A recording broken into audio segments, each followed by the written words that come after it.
this is Luger 6. Please join me in watching Marshall Zukov right here on YouTube. Hello, this is Marshall Zukov, and here we are together again on YouTube. Here I have the artillery Luger with some parts that I got for it. I finally got some grips for it. I did have to do a little modifying with these grips. I had to file just a little bit here and right here so the screw would fit in just a little better on both. And then I also had to cut out a spot so this safety bar would come all the way down. There's a little lip that slips up underneath the frame right there.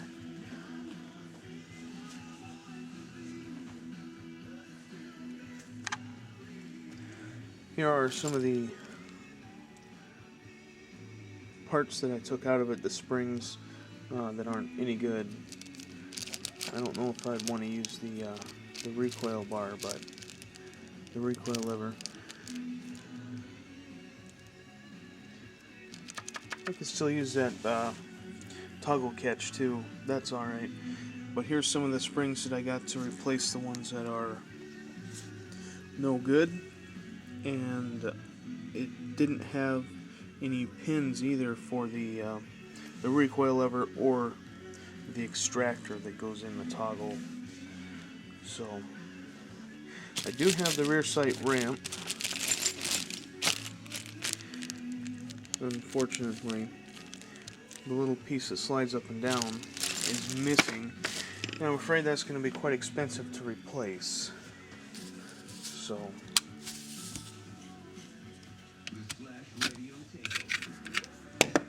I did fire it, and this is what happened to the cases. Looks like it's still a little rough inside the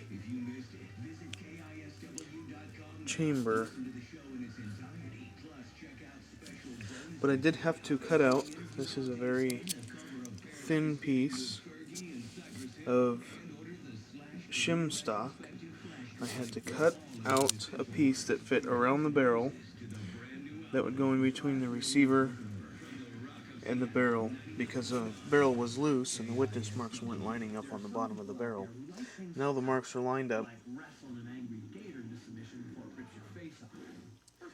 and the next step is ordering the rust bluing chemical and then getting to work on it,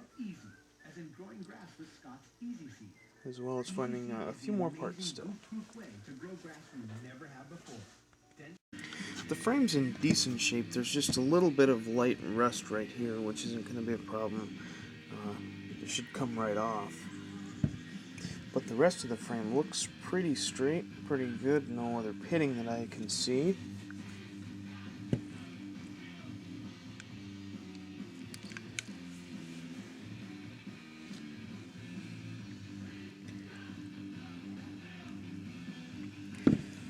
But somebody did take to the barrel with something, whether it's sandpaper or whatever. The edge right here has been rounded just a little bit from somebody sanding on it.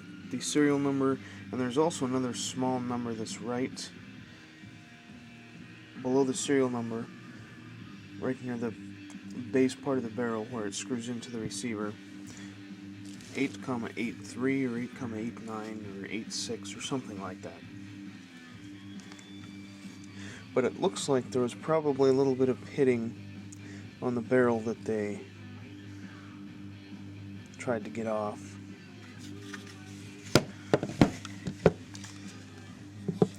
And took just a little bit of the stamp off right there too, just rounded an edge. But the other ones seem to be intact. And I can't find any Nazi proofs on this, so I don't know if it was proof for Nazi use or if it never ended up in Nazi hands.